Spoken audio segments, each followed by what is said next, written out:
आज का टॉपिक है पर्यावरणीय कारक या पारिस्थितिक कारक, जिसे हम एनवायरनमेंटल फैक्टर या इकोलॉजिकल फैक्टर भी कह सकते हैं।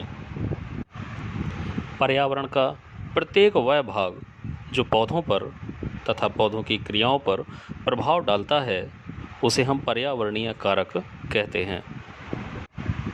पर्यावरणीय या पारिस्थितिक कारक 4 श्रेणियों में बांटे जा सकते हैं, जैसे जलवायवीय कारक अर्थात क्लाइमेटिक फैक्टर्स, स्थलाकृतिक कारक अर्थात टोपोग्राफिक फैक्टर्स, मृदीय कारक या एडेफिक फैक्टर्स, और आखिरी होते हैं जैवीय कारक, जिन्हें हम बायोटिक फैक्टर्स कहते हैं। तो आज हम बात करेंगे जलवायवीय कारकों की अर्थात क्लाइमेटिक फैक्टर्स। जलवायु से संबंधित सभी प्रकार के ऐसे कारक जो जीवधारियों को प्रभावित करते हैं, जलवायवीय कारक कहलाते हैं। इसके अंतर्गत प्रकाश, ताप, जल, वायु की आर्द्रता, वायु का वेग, वर्षा आदि कारक आते हैं। तो सबसे पहले समझते हैं प्रकाश अर्थात लाइट। पृथ्वी पर समस्त जीवन के संचालन के लिए ऊर्जा का एकमात्र स्रोत सूर्य है। सूर्य की ऊर्जा से ही ये पूरा संसार चलता है। सूर्य की ऊर्जा पृथ्वी पर प्रकाश तरंगों के द्वारा पहुंचती है। सूर्य के प्रकाश का जो भाग पौधों की पत्तियों पर पड़ता है, उसका लगभग 83% भाग पत्तियों के द्वारा अवशोषित कर लिया जाता है, जबकि 12% भाग परावर्तित हो जाता है एवं 5% भाग पारगत, जिसे हम ट्रांसमिटेड कहते हैं, ये हो जाता है। अब बात आती है कि प्रकाश संश्लेषण के लिए पौधे प्रकाश की कितनी मात्रा का यूज़ करते हैं। तो अवशोषित किए जाने वाले 83% भाग में से केवल 4% भाग का ही उपयोग पौधे प्रकाश संश्लेषण की क्रिया में करते हैं।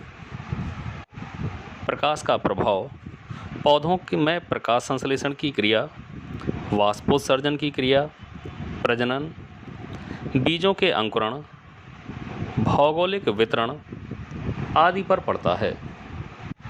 प्रकाश की उपस्थिति में ही पौधों में क्लोरोफिल का निर्माण होता है। कुछ बीजों के अंकुरण के लिए प्रकाश का होना अति आवश्यक होता है। ऐसे बीजों को हम फोटोब्लास्टिक बीज कहते हैं। रंध्रों के खुलने और बंद होने के लिए भी प्रकाश बहुत ज़रूरी होता है। पौधों की वृद्धि, एंजाइमों का बनना, ऊतक का विभेदन, पुष्पन आदि क्रियाओं के लिए प्रकाश अति आवश्यक होता है। अब समझते हैं दीप्तिकालिता अर्थात फोटो पीरियोडिज्म। पौधों की आकार की, कार्य की एवं पारिस्थितिकी पर प्रकाश की अवधि के प्रभाव को ही हम दीप्तिकालिता कहते हैं। दीप्तिकालिता के आधार पर पौधों को कई श्रेणियों में बांट सकते हैं, जैसे अल्प प्रकाशीय पौधे।